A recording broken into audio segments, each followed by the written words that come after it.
Selamat sejahtera saya ucapkan kepada Yang Berusaha Dr. Yahya bin Osman, Pengarah IPG Kampus Ipoh, para panel maklum balas dan para warga maya sekalian.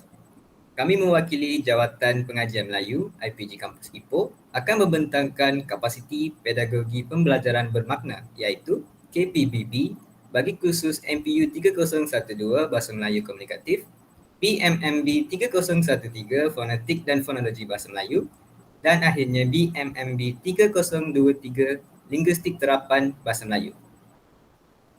Terlebih dahulu, saya perkenalkan ahli kumpulan kami iaitu saya, Pravin Muniandi, Nur Ain Amalin binti Zakaria, Muhammad Syakir Ashraf bin Muhammad Sukri dan akhirnya Indrajit Mohan di bawah pensyarah bimbingan iaitu Dr. Hasna binti Awang.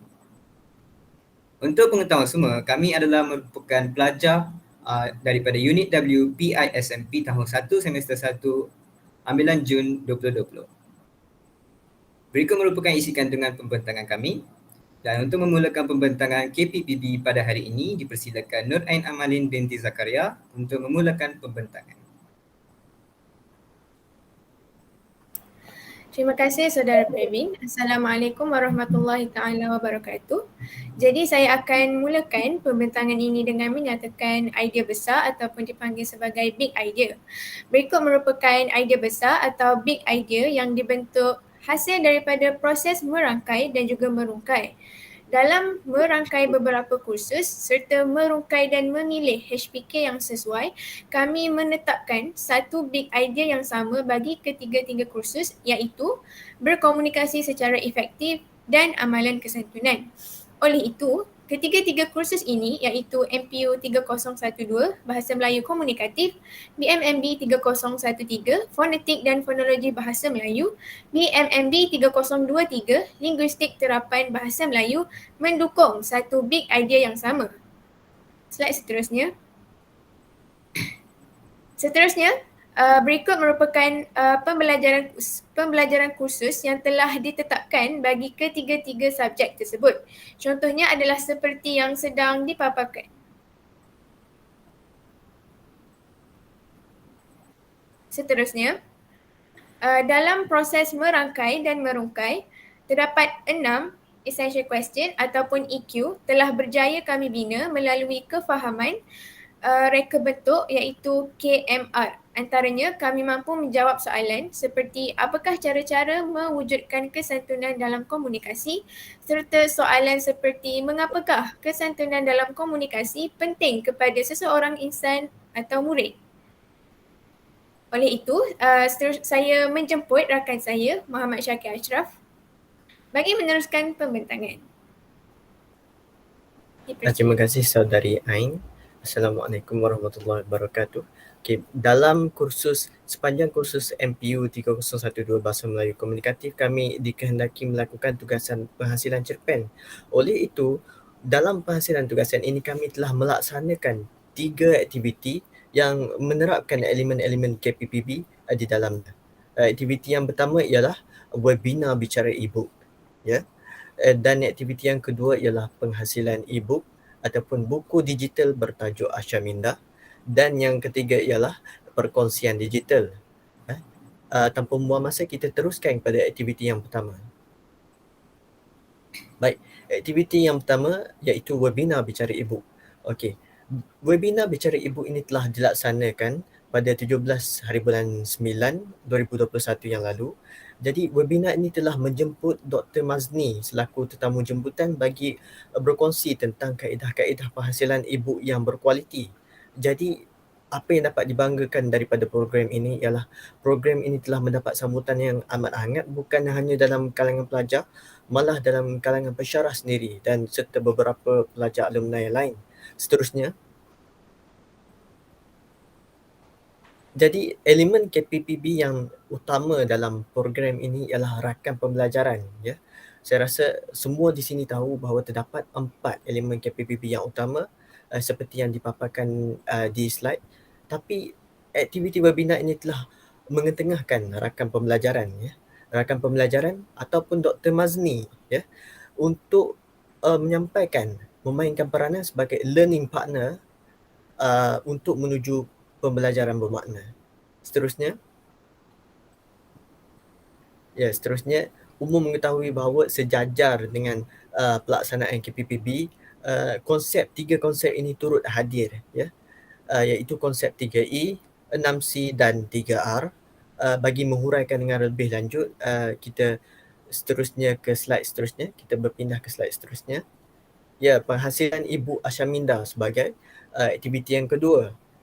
Untuk menghuraikan aktiviti ini, saya memilih konsep 3E. E yang pertama, engagement, keterlibatan. Ya.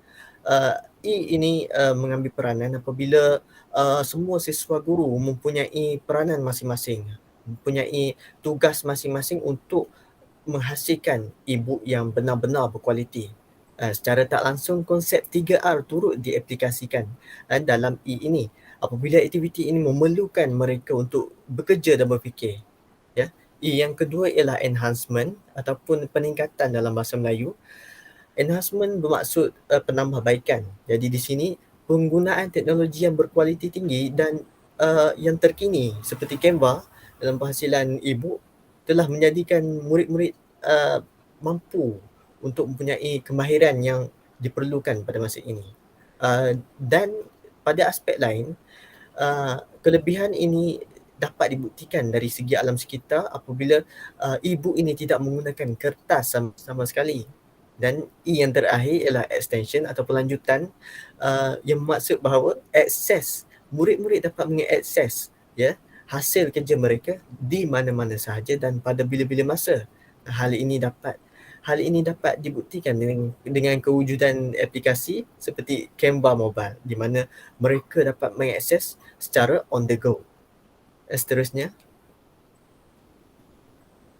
dan aktiviti yang terakhir adalah perkongsian digital, ya. Perkongsian digital yang memerlukan mereka, yakni siswa guru, untuk berkongsi pendapat ataupun pandangan mereka tentang elemen-elemen KPPB dalam penghasilan tugasan ini. Jadi elemen ini secara tak langsung mengetengahkan ataupun mengutamakan 2C daripada 6C, iaitu C yang pertama collaboration ataupun kolaborasi dan C yang kedua ialah komunikasi. Ini juga bermaksud sebagai suara pelajar, ya. Seterusnya, dan yang paling dibanggakan sekali, salah seorang siswa guru dari unit W5 telah menemu ramah seorang penyajak terkenal, Encik Munyandi Raj, ya, untuk mendapatkan nasihat tentang bagaimana untuk menghasilkan karya sastera yang berkualiti dan bermutu tinggi. Jadi tanpa membuang masa, untuk meneruskan pembentangan, saya menjemput saudara Indrajit untuk membentangkan bahagian seterusnya. Terima kasih saya ucapkan kepada saudara Syakir. Salam sejahtera dan selamat petang semua. Saya akan sambung pembentangan KPPB ini dengan membentangkan kelebihan, cabaran dan cadangan penambahbaikan. Baiklah, pertama sekali terdapat dua kelebihan pelaksanaan kursus MPU 3012 selaras dengan elemen-elemen KPPB ini. Yang pertama ialah kami dapat menambah ilmu pengetahuan kami tentang proses kapasiti pedagogi pembelajaran bermakna, iaitu KPPB. Di mana kita tahu terdapat 3 elemen utama KPPB yang amat bermanfaat seperti 6C, 3E dan 3R.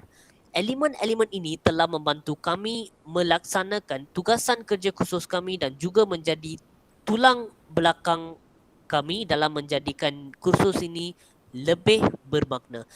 Kelebihan yang kedua ialah perkongsian digital yang seperti dibentang sebentar tadi oleh saudara Syakir. Hal ini telah memudahkan kerja kami khususnya semasa melakukan kerja kumpulan yang diberikan dalam kursus ini. Contohnya semasa melakukan simulasi majlis, iaitu salah satu tugasan kerja khusus, dan juga semasa mengadakan webinar bicara e-book tahun 2021. Baiklah, strategi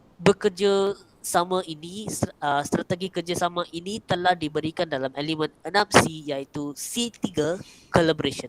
Seterusnya saya akan membentangkan mengenai cabaran. Okey. cabaran yang kami menghadapi dalam pelaksanaan kerja khusus ini ialah masalah internet. Hal ini telah menyebabkan kami tidak dapat mencapai elemen-elemen KPPB seperti 3E, 6C dan juga 3R. Contohnya, terdapat pelajar yang tidak dapat menggunakan perisian seperti Canva dan sebagainya sebab sambungan internet dia yang tidak berapa kuat. Memang tidak dapat dinafikan kalau dikatakan perisian ini amat penting untuk kita mencapai C5 iaitu kreativiti dalam kursus ini. Okey, seterusnya. Okey, cadangan sekarang saya akan membentangkan cadangan penambahbaikan untuk menjadikan pelaksanaan kursus MPU 3012 lebih efektif. Cadangan kami ialah untuk menggunakan banyak perisian yang berbeza seperti Kahoot, Quizizz dan Gather Town. Perisian-perisian ini akan menjadikan kursus ini lebih efektif dan juga menyeronokkan. Hal ini amat penting untuk pelajar mencapai C3 dan C4 dalam 6C iaitu Communication dan Collaboration.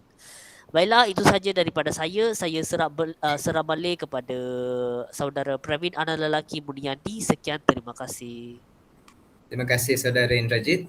Dan berikut merupakan kod QR webinar bicara e-book yang telah berlangsung pada 17 September 2021 dan kod QR buku digital Ashaminda yang telah berjaya dihasilkan oleh Unit W5 dan Unit W6 di bawah bimbingan pensyarah Dr. Hasna binti Awang. Maka berakhirlah sudah pembentangan kami pada hari ini selaku wakil daripada Unit W5 dan Unit W6 IPG Kampus Ipoh. Itu saja daripada kami. Sekian, terima kasih.